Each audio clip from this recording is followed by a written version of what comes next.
He built an organization that moved more than $200,000 a day through South Jamaica, Queens, sponsored the same neighborhood's basketball tournaments, and mentored a boxer who would later survive 9 gunshot wounds and become one of the biggest rappers alive.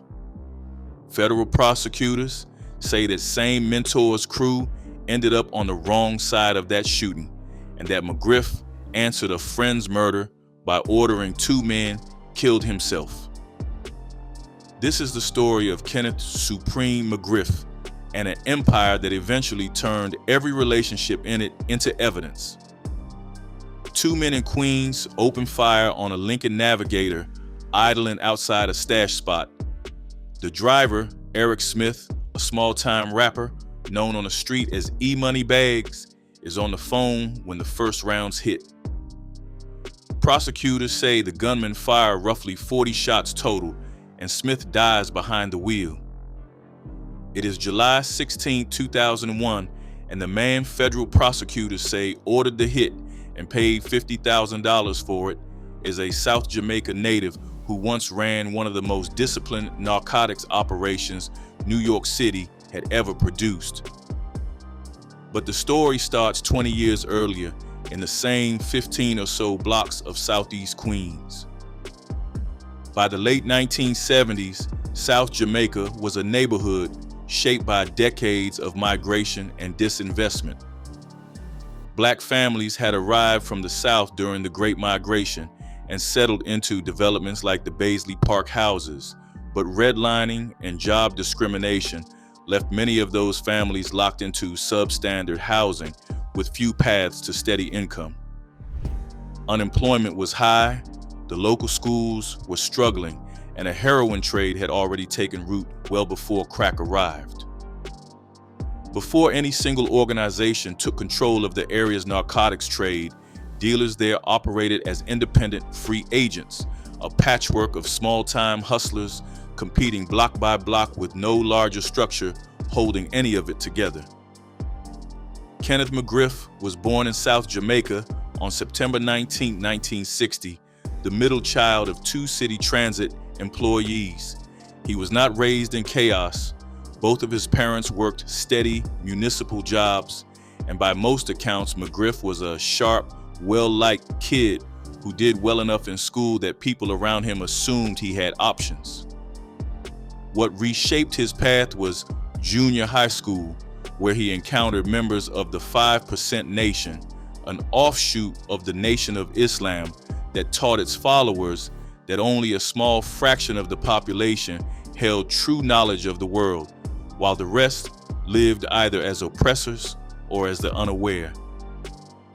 5%ers traded their birth names for new ones, and the one McGriff chose for himself was Supreme, the name that would follow him for the rest of his life. Federal prosecutors would later note that many of the teenagers who eventually built his crew came out of that same 5% circle, drawn together as much by a shared belief as by a shared ambition, a network of teenagers who already trusted each other before a single brick of crack changed hands. As cocaine reached New York in powder form, and then in its cheaper, smokable version, McGriff moved from being one dealer among many to something closer to a consolidator. A former Queens narcotics detective later told New York Magazine that McGriff pulled together those scattered, disparate dealers into an organized operation, eventually running 9 to 10 separate sale locations across Southeast Queens, centered on the Baisley Park houses and Sutphin Boulevard. The same detective described a neighborhood where turf had once been contested and disorganized. After McGriff's rise, it split cleanly along lines of control, with rival dealer Lorenzo Fat Cat Nichols holding down 150th Street while McGriff held the Baisley Park projects.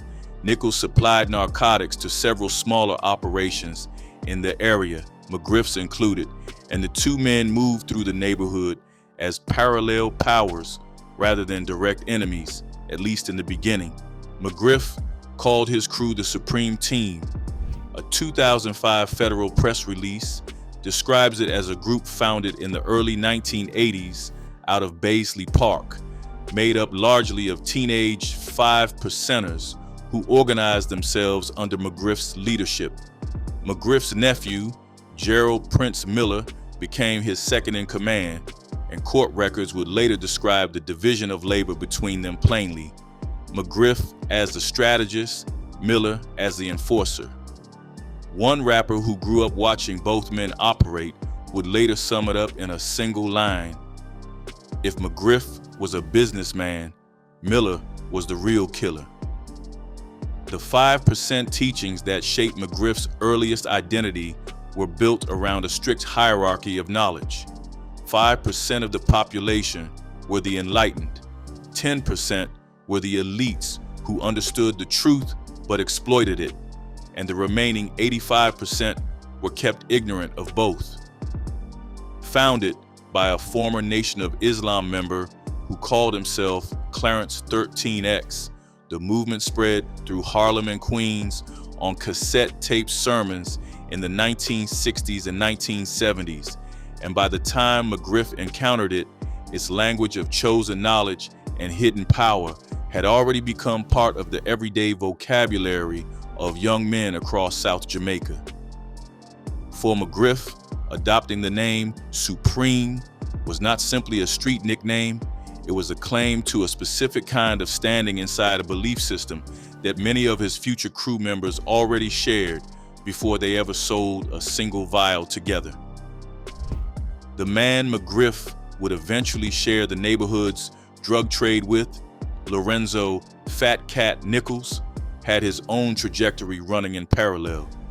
Nichols supplied narcotics across large parts of Southeast Queens, and like McGriff, became one of the era's defining local figures. His career ended in a federal courtroom as well. Nichols was ultimately sentenced to 40 years to life after being convicted of narcotics offenses and of ordering the murder of his own parole officer, a killing that shocked even a neighborhood that had grown numb to violence tied to the drug trade. The presence of two parallel kingpins operating blocks apart, one on 150th Street and one in Baisley Park, meant South Jamaica's drug economy in the 1980s was never a single monopoly so much as a set of rival fiefdoms that occasionally cooperated and occasionally did not. Around them, the political backdrop of Southeast Queens was hardening fast. The 1988 murder of NYPD officer Edward Byrne, shot while guarding a witness's home a short distance from the Supreme Team's territory, was never tied to McGriff's crew, but it changed how the entire neighborhood was policed. President Reagan cited Byrne's death while pushing the Anti-Drug Abuse Act of 1988, a law that dramatically increased both funding and mandatory penalties for narcotics enforcement, and South Jamaica became one of the places where that new pressure landed hardest. What made the Supreme Team different from the free agents who came before it was structure. Federal appellate judges who later reviewed the case described an operation that ran less like a street gang and more like a company. Workers were assigned to specific spots and stash houses. Lookouts nicknamed rooftop sentinels watched the surrounding blocks with binoculars and walkie-talkies. Managers issued beepers to employees, and money was collected and counted at the end of every shift. The team ran 24-hour operations, used coded language pulled from 5% numerology to communicate over the phone, and by 1987 court records state the operation was pulling in more than $200,000 a day. A separate federal release put the workforce at more than 200 dealers, while a Queens narcotics detective recalled that on a good stretch, a couple of days' worth of receipts alone could bring in $150,000. Drugs were cooked in rented apartments, packaged by hand, and pushed out to street-level workers through a chain of managers and runners who each answered to someone above them, all the way up to McGriff and Miller. That kind of money did not stay uncontested, and appellate judges later found that the Supreme Team used violence to maintain control over its territory and to discipline anyone who crossed it. In 1987 alone, McGriff and Miller are alleged to have ordered at least 8 homicides. Court records describe the killing of rival dealer James Page after he was suspected of planning to cooperate with police, and the murder of an informant named Olin Lovett after he supplied information to authorities, along with the killing of at least 1 Colombian supplier and 4 Colombian couriers during that same stretch. Street legend around the crew grew violent and specific, feeding a widely repeated claim that McGriff's enforcers used the bodies of rivals as literal stairs. Court records never substantiate an act that graphic, which points to the phrase being closer to folklore than documented fact, drawn from a broader New York Magazine account of Queens crews competing to be seen as the craziest or the baddest on the street. The myth outran the record, but the record on its own was violent enough to draw federal attention. McGriff also understood that fear alone would not secure a neighborhood's loyalty. The Supreme Team sponsored basketball tournaments and concerts in Baisley Park and offered residents paying jobs inside the operation, blurring the line between predator and provider in a community with few other sources of steady income. It is a pattern that shows up again and again in this era of Queens. The same men flooding a block with crack were often the ones funding its Thanksgiving turkeys and its Summer League trophies. And for a stretch of years, that arrangement bought the Supreme Team real goodwill on the ground, even as it fueled the addiction crisis tearing through the same blocks. Beneath McGriff and Miller sat a layer of lieutenants whose individual stories are harder to fully verify. James "Bimmy" Anthony ran a drug spot for the crew and later moved toward the music industry, eventually helping launch the career of artist managed by his sister Deborah Anthony. Interviews and a Showtime docuseries describe him distancing himself from McGriff's world after building a friendship with 50 Cent, though independent court documentation of his exact rank inside the Supreme Team is thin. Ernesto "Puerto Rican Righteous", Piniella, and Troy "Baby Wise" Jones are remembered in street interviews and rap lyrics as a head of security and a crew boss, but neither man's role is pinned down in the same level of detail the courts applied to McGriff and Miller, a reminder that much of the Supreme Team's internal structure survives only through secondhand retelling. The Supreme Team's dominance reshaped South Jamaica's local economy well beyond the individual men running it. Residents saw a visible surge in luxury cars, jewelry, and cash moving through blocks that had little of either a decade earlier, even as the same drugs fueling that money devastated families on those same blocks. By the late 1980s, South Jamaica had become one of the recognized epicenters of New York's crack epidemic, drawing sustained police presence and eventually mass incarceration that hollowed out a generation of young men from the neighborhood. The Supreme Team's corporate-style structure, meanwhile, became something of a template. Other crews across the city studied and imitated the hierarchy McGriff had built, whether or not they ever knew his name. In August 1987, that empire hit its first real wall. A joint FBI and NYPD raid targeted the Supreme Team's operation, and McGriff was arrested on narcotics trafficking charges. In 1989, he pleaded guilty to operating a continuing criminal enterprise and was sentenced to 12 years in federal prison. Behind bars, McGriff reportedly kept a hand on the operation through coded messages passed by visitors and phone calls, while day-to-day control fell to Gerald Miller. In one recorded reflection on his own life in the game, McGriff put his stated motivation this way: "The whole objective for me being in the game was to exit the game." With McGriff off the street, Miller ran the Supreme Team with far less of his uncle's restraint. Court records describe how, after his own brief stint in custody, Miller partnered with new Colombian suppliers and rebuilt a drug pipeline that never again reached the scale of the mid-1980s operation, daily earnings falling from roughly $200,000 to closer to $10,000. The violence, however, did not shrink to match. Believing an associate named Gus Rivera might inform on him, Miller allegedly ordered Rivera shot. Rivera survived a bullet to the head and went into hiding, only to be tracked down and killed roughly a year later. In 1993, Miller and 18 other Supreme Team members were indicted, and Miller himself was eventually convicted on charges including multiple counts of murder and narcotics distribution, receiving multiple concurrent life sentences plus 20 additional years. McGriff, still incarcerated on his own case, watched the organization he had built essentially collapse from a distance, run by a nephew whose instincts for violence had never matched his own instincts for control.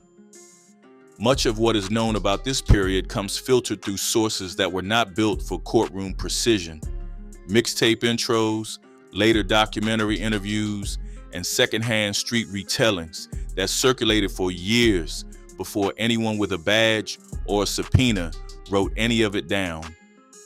Even a Showtime docu-series built around the Supreme Team relies heavily on first-person recollection from men who have every incentive to soften their own roles, which means the most reliable version of this era remains the one anchored in indictments, appellate opinions, and sworn testimony, however incomplete that record may be next to the legend that grew up around it.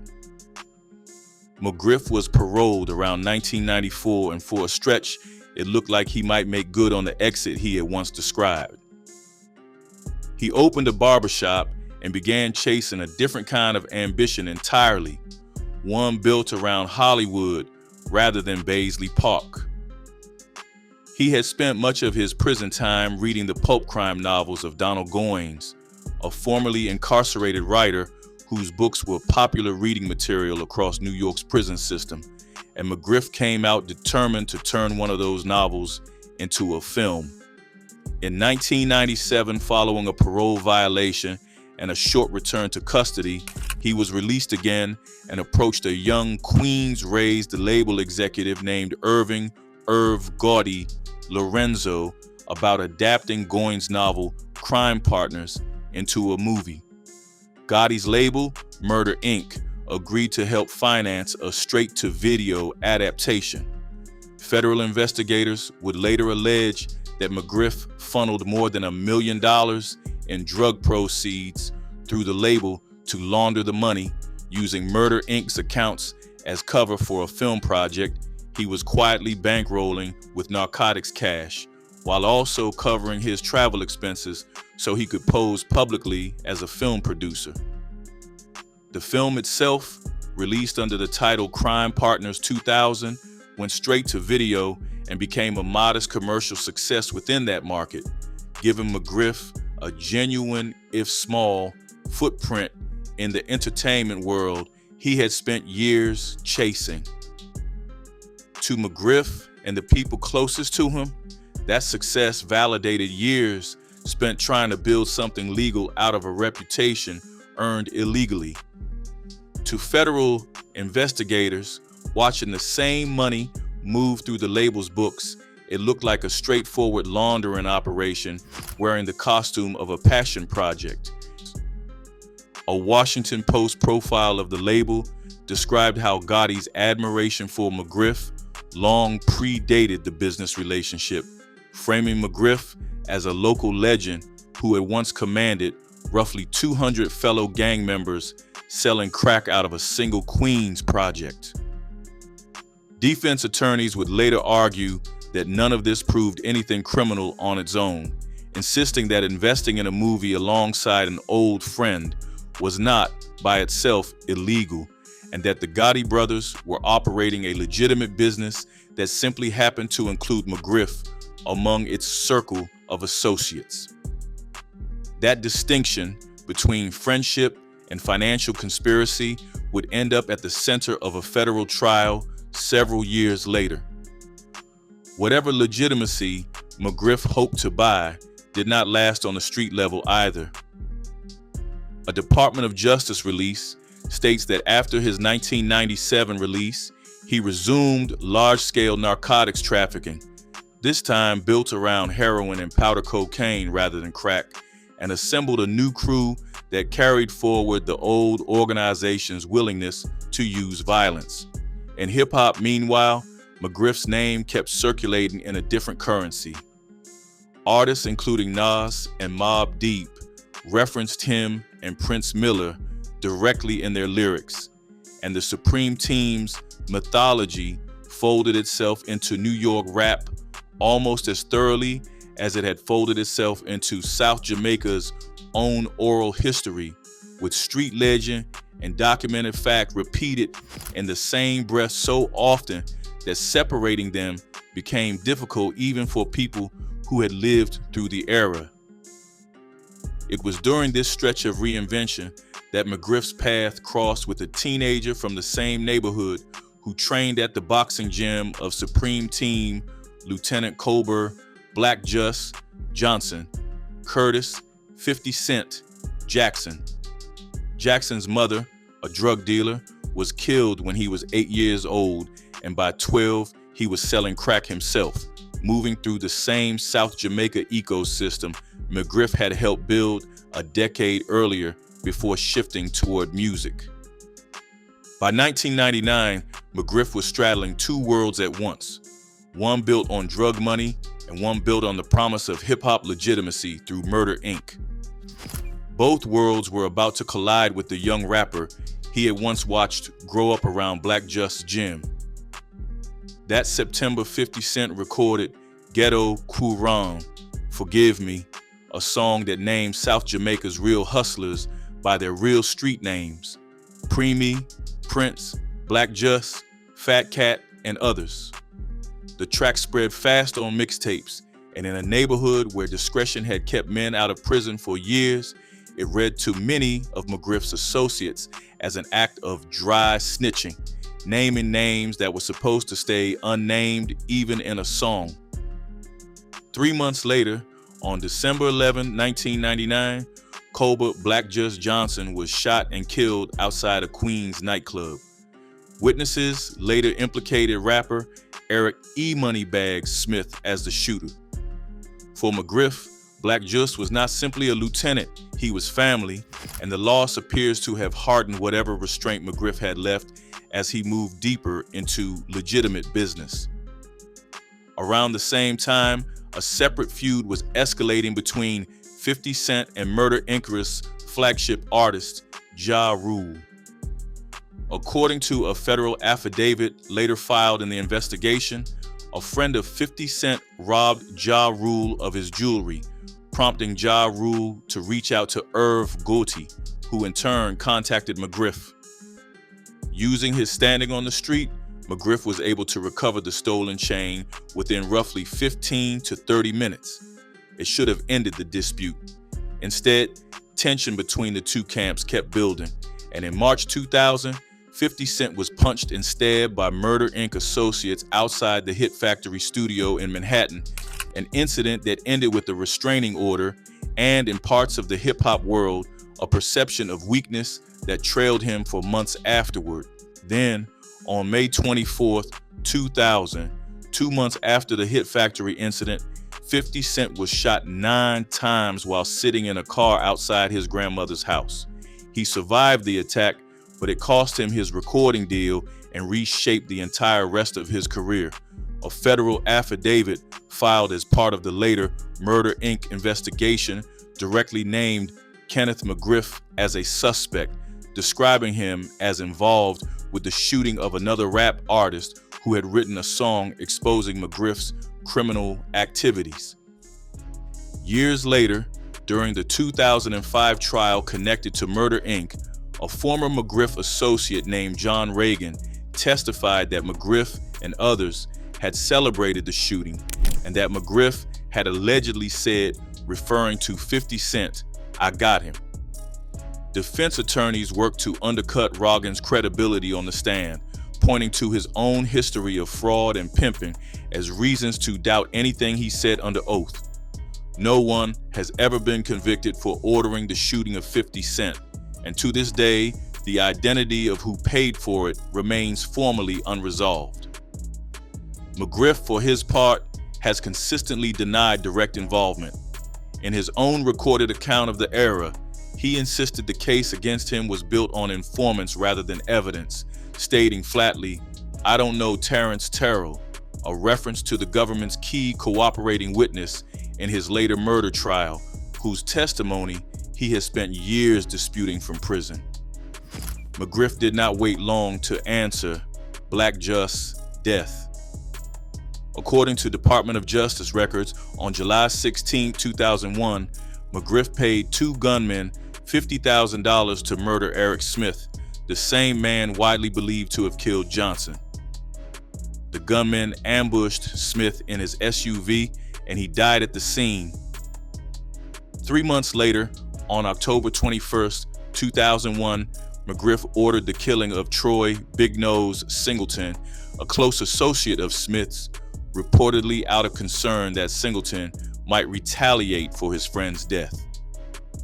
Prosecutors said the same shooters carried out both killings and that McGriff had a portion of the aftermath recorded on videotape, a piece of evidence that would later surface in a Baltimore apartment tied to one of his associates. Federal investigators also examined whether McGriff had any hand in the 2002 murder of Run DMC's Jason Jam Master J. Mizell, a killing that has never been formally tied to him. Two other men were eventually indicted in that case decades later, and McGriff has denied any involvement, though the rumor that his organization was somehow connected to it has never fully faded from the neighborhood's collective memory. Another example of a specific, unproven allegation folding permanently into the larger Supreme Team legend. By January 2003, federal agents had built a case connecting McGriff's finances to Murder, Inc. and raided the label's offices, looking for evidence that Irv Gotti and his brother Chris had laundered McGriff's drug proceeds through the company's accounts.